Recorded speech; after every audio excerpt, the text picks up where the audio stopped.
Magandang araw po. Welcome po sa aking channel, Nov9 TV Updates. Okay, update lang po tayo dito sa property na to. Ito po'y available pa at nag-markdown na price na po si owner from 44 million down to 34 million pesos net. Ibig pong sabihin, si buyer na po ang sasagot sa lahat ng taxes at expenses with regards to documentation. Pero ganun pa man, murang-mura na po ito. Nandito po tayo ngayon sa Tuwi, Batangas kung saan meron po tayong bagong video presentation. Isang private farm resort. Meron pong main house, guest house, swimming pool, at rancho. Nakabakod na po buong property na may total lot area na 1 hectare o 10,000 square meters. Tungkol naman po sa dokumento nito, ito po'y titulado at buhay po ang may-ari. Kaya wala po kayong maging problema sa documentation o sa transfer ng title. Halos bago pa po ito, kaya wala po kayong ipapagawa dito. Yan po yung main house at ito yung driveway at sa dulo po yung main gate. Mamaya po, ikutan natin yung main house. At ito naman po yung guest house na kung saan meron po itong 4 na kwarto. At yan po yung back door na may service area. Ito po yung driveway na papunta naman sa rancho na may kasama pong 2 kabayo. At brand new na ATV o all-terrain vehicle. Nandito na po tayo sa parte nung rancho na kung saan may total lot area po ito na 8,000 square meters. Napakalawak po. There's a lot of rooms for improvement. So, pwede nyo po ito gawing events place o resort. So, depende po sa inyo kung anong project pwede nyong gawin dito once na ma-acquire ito para maging income generating. Napakalawak pa po. 8,000 square meters itong open space. Then yan po yung horse stable. May 2 pong kabayo po dyan. Patag na patag po ang lupa, kaya usable po lahat. Wala pong masasayang. At hindi lang po doon, napakatahimik po ng lugar, sariwa ang hangin, at sa klima naman po, banayad lang, hindi naman siya ganun kainit, at hindi naman ganun kalamig. Yan po, tunghayin niyo po itong napakalaking lupain, napakaliwalas, at hanggang sa dulo po yan. Gaya pong nasabi ko sa inyo kanina, ito po'y fully fenced na po. Ang estimated elevation po above sea level ay 238.8 feet. At base po sa aking pananaliksik, ang Tuwi, Batangas po ay 0 crime rate. Kaya safe na safe po kayo dito. At ito pong area nitong property ay malapit lang din po sa bayan mismo ng Tuwi. Kaya ito po'y accessible ng public transportation. Okay, lipat na po tayo dito sa developed na area. Kung saan meron po itong lot area na 2,000 square meters. Ito pong swimming pool ay may size na 135 square meters. Ganon din po itong kabana, na kung saan meron din po itong floor area na 135 square meters, which is malaki na rin po yan.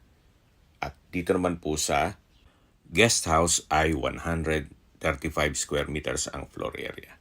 Yan po, tunghayin nyo po ulit itong open space o rancho bago tayo pumasok dito sa main house.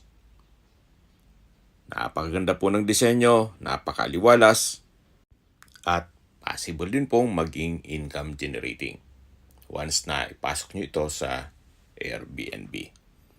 Yan po kung wala pa namang funds para i-develop yung open space o rancho na lakad na po tayo dito sa poolside. para check natin yung main house. Ito pong main house ay may floor area na 330 square meters. Ito pong balkonahe ay palibot yan dito sa buong kabahayan. Then meron din pong mga sliding French door na napakanda ng disenyo.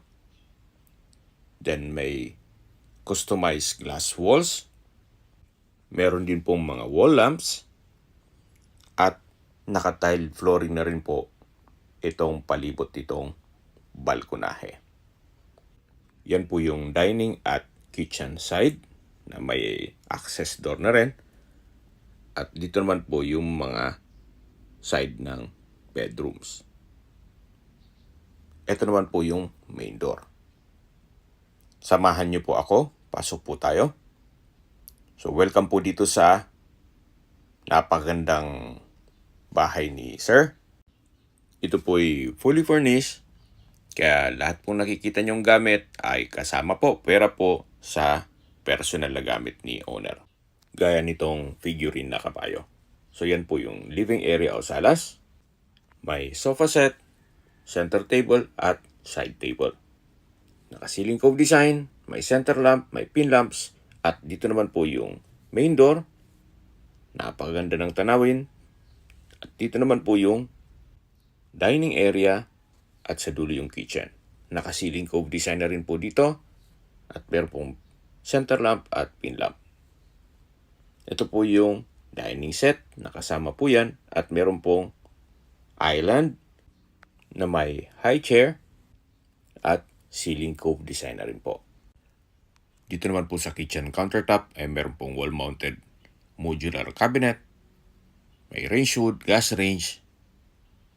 May kitchen window, may refrigerator. At meron pong kitchen cabinet at storage ng kitchen utensils. Yan po ulit yung dining area na may dining set. At sa gilid po nito ay meron pong sliding glass door na access papunta sa balkonahe o terrace. Ito po ulit yung main door at dito naman yung living area. Check po muna natin yung first bedroom o master's bedroom. Napakalaki po ng espasyo. Pulido ang pagkapintura ng ceiling at wall. Pero po itong ceiling cove design, center lamp, pin lamp, at glass windows.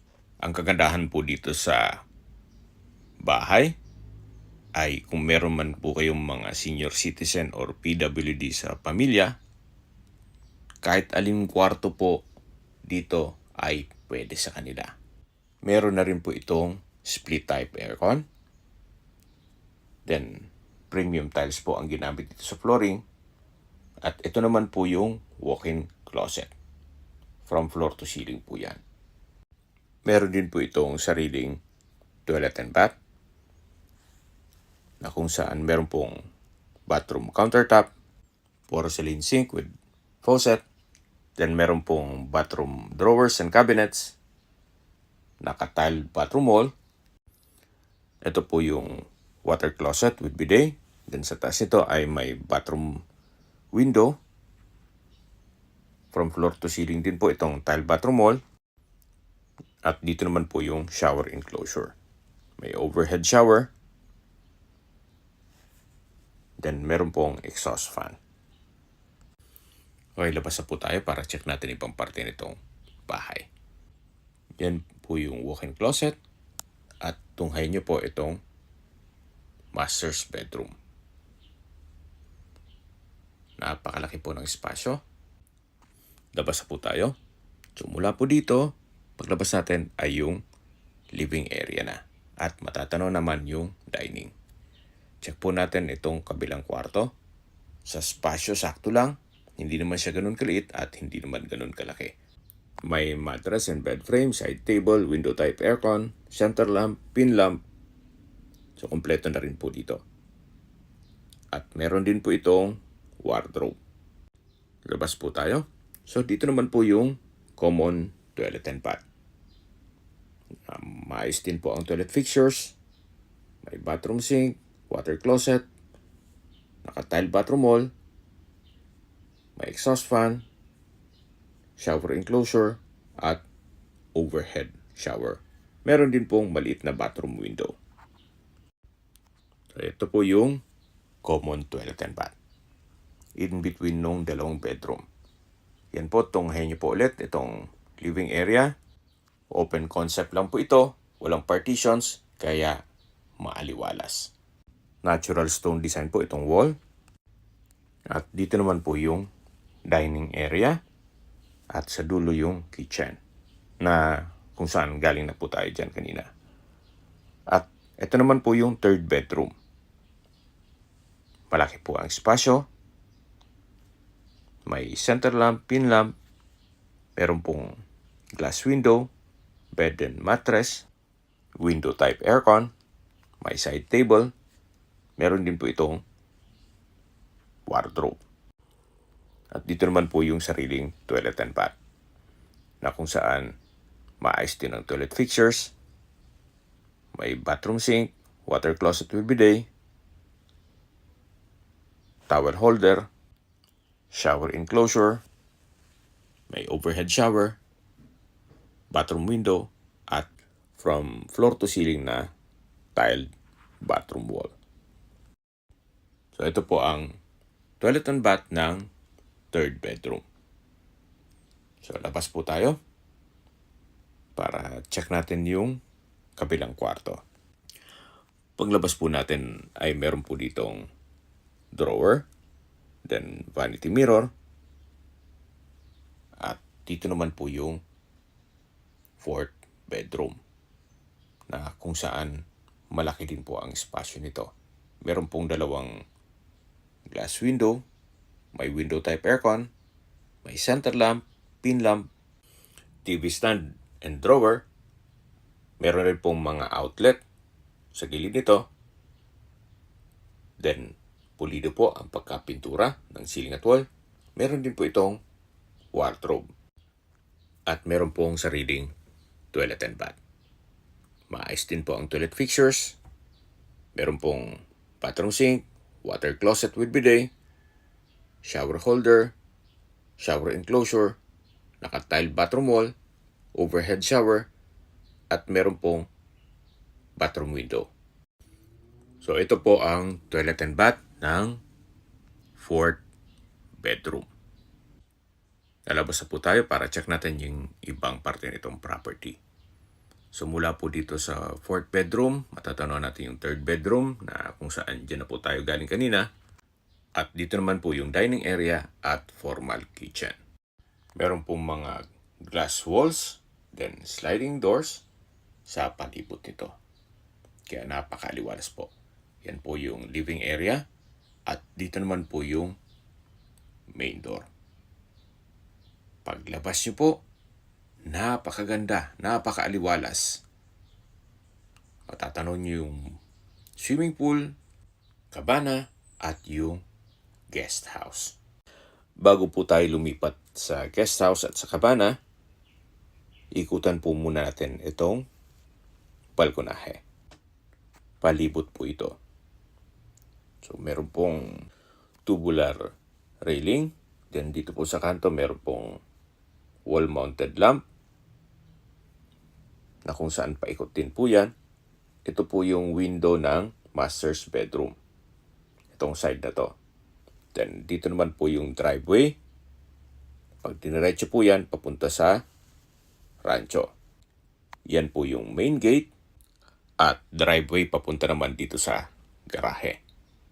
Then sa dulo po ay meron pong caretaker's house na may covered car garage.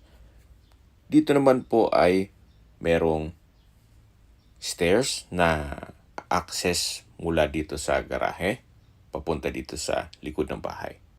Ito po yung glass window ng third bedroom. Then, ito naman po yung fourth bedroom. Yan po yung tinutukoy ko na caretaker's house na may covered car garage. At dito naman po ay meron pong 2 meter setback. At yan po yung pump room Katabi lang po nito yung shower area. At next na yung kabana. Yan po, nakaikot na po tayo dito sa balkonahe. At ito na po yung glass wall ng kusina. Then ito naman po yung sliding glass door papunta sa dining area. Then yung main door. Balik po ulit tayo dito sa harapan ng bahay na kung saan matatanaw na ulit natin yung swimming pool. Ito na po yung guest house. Meron po itong 4 bedrooms with toilet and bath for each rooms. Then may total lot area po ito na 135 square meters. Naka-French design din po itong glass window. Fully furnished na rin po siya. Meron pong TV stand and drawer. Then may wall-mounted table. Then maliit na cabinet sa baba nito. Meron pong sariling toilet and bath. Na kung saan may bathroom sink, water closet with bidet, tile bathroom wall, at may shower. Mula po dito sa toilet and bath, meron pong access door. Papunta naman dito sa likod nitong guest house kung saan may service area. At ito naman po yung driveway na papunta naman sa rancho. So ito pong guest house ay may bed frame and mattress, then naka-tile flooring, then sliding glass door na French design, at katabi lang nito ang swimming pool na napakaganda din po ng tanawin. Yan po yung main house at sa dulo yung kabana. Ito pong mga kwarto dito sa guest house ay identical lang po. Same design, same setup. Pero ganun pa man, papakita ko pa rin po sa inyo. Ito po yung second room na may toilet and bath. Kumpleto rin ang gamit. At meron din pong service area. Ito naman po yung third room. Ganon din po, kumpleto mga gamit. Then may sariling toilet and bath, may window type aircon, at service area. Ito na po yung last bedroom dito sa guest house. French design din po itong pintuan. Kompleto na rin po ang furnishings. May window type aircon, wall-mounted na table, then may cabinet sa ilalim nito, at may toilet and bath. Ito po yung access door sa service area. Na paglabas nyo po, yan na po yung driveway papunta sa rancho. Tunghayan nyo po itong last bedroom o fourth bedroom dito sa guest house. At paglabas nyo po, yan na po yung swimming pool. At matatanaw natin yung main house. Tunghayan nyo po ulit itong guest house na may 4 bedrooms at 4 toilet and bath. Bago tayo lumipat dito sa kabana. Mula po dito sa dulo ng swimming pool, yan po yung view. At dito na po tayo sa kabana. May floor area din po ito na 135 square meters. Kaya malaki din po ang espasyo nito. Then meron pong sofa set with center table. Then natural stone din po ang design ng wall na kung saan sa likod po niyan ay yung kitchen at meron din pong comfort rooms. Naka-ceiling cove design na rin po yan at may center lamps. Dito naman po yung shower area at ito po yung tinutukoy ko na comfort rooms. Ito po yung side view at tunghayin nyo po ulit itong kabana. Meron po itong mga garden set. Then dito po sa harapan ay may sofa with center table. Then dun po sa dulo, malapit sa kitchen, ay meron pong dining set. Sa likod po nito ay meron pong setback. Then, ito po yung access door na papunta naman dito sa kitchen. Ito po yung naka French door design. Check po natin. Meron na rin po itong kitchen countertop with sink and faucet. May wall-mounted modular cabinet. May ceiling fan. Meron pong range hood and gas range. Meron din pong kitchen cabinet at storage ng kitchen utensils. Meron din pong kitchen window. Naka-tile flooring na rin po dito. Yan po, tunghayin niyo po bago tayo lumabas dito sa kitchen ng Cabana. So paglabas po natin, matatanaw natin yung rancho at dito yung dining area na may dining set at yan po yung poolside. Check po muna natin itong mga toilet and bath dito. So maayos din po ang toilet fixtures nito. May bathroom sink, water closet with bidet, shower enclosure, overhead shower, at ito'y naka-tiled bathroom wall. From floor to ceiling po yan. So, ang disenyo po dito sa kabila ay halos pares din po nito. Identical lang po yan. Hindi lang available yung may dala ng susi nito. So, yan po yung second na toilet and bath. Ito po yung setback. And then, mula po dito, matatanaw ulit natin yung swimming pool. Then yung guest house. At ito po yung main house. Dito naman po yung shower area. Then, dito naman yung pump room. At filtration system. Mula po dito, matatanaw natin yung garahe at yung caretaker's house. At yan po yung side view ng bahay na kung saan meron din pong stairs dito na may access sa balkonahe. Meron din pong mga ornamental plants sa palibot nito. So habang naglilibot po tayo at pinagmamasdan niyo po itong kagandahan nitong property, pag-usapan na natin ang distance, location at travel time. Mula po sa bayan ng Tuwi, kung saan kumpleto na po doon gaya ng public market, groceries, convenience store, remittance center, banks, schools, church, at hospital. Ang distance is 1.7 kilometers at ang travel time is 5 minutes.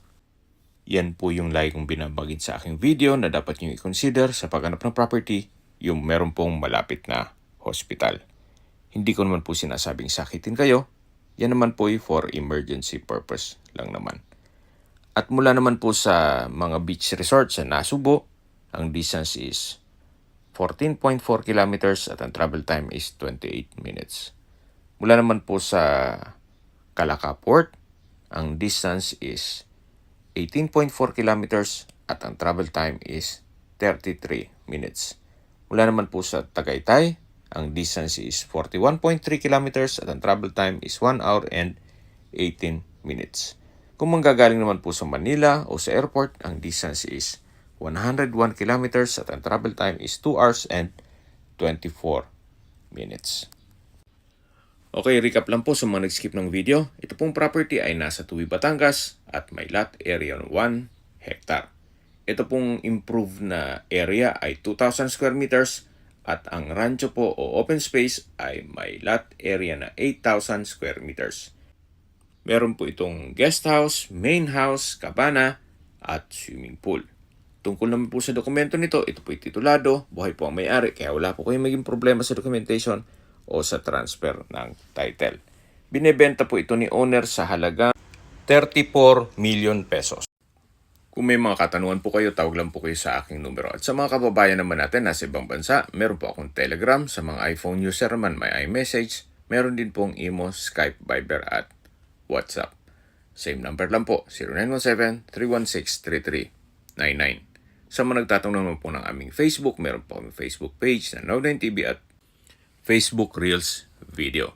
Meron din pong TikTok at Instagram. May ibang YouTube channel po tayo na The Nov9TV Channel Official, Nov9TV Channel, Nov9TV Listings, at Nov9TV On The Spot. Real talk, real fast.